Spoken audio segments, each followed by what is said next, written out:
Got the 60 volt max Dewalt brushless weed whacker, and need to replace the line in it. So I'm just gonna show you how it's done real quick.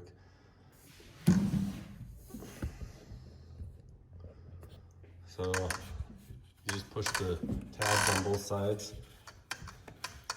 I usually push one and then turn around and get the other. And then inside you've got these holes that line up. So just twist that till they line up. I've already pre-cut my line. I've got 25 feet of line I'm gonna feed in there. It just goes straight through.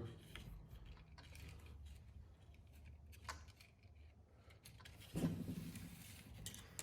then I just pull it out to where the two ends match up.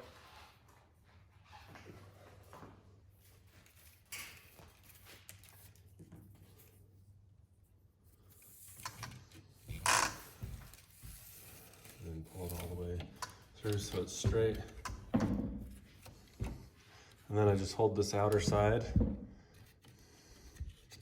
and twist it.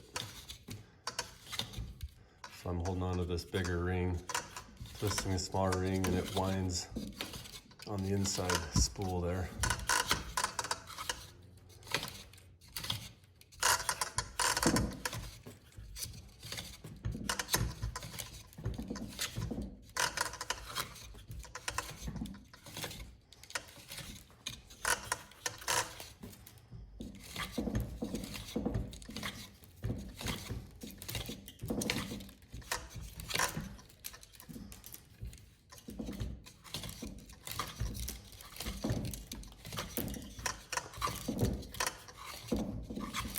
Once you've got it down to where there's 5 or 6 inches hanging out, you put that cap back on.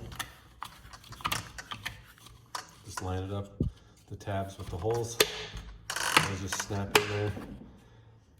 And then you can just start going, and the blade there will trim it if it's too long. So if you're too long like that, it'll get trimmed off right there. So now you're ready to go.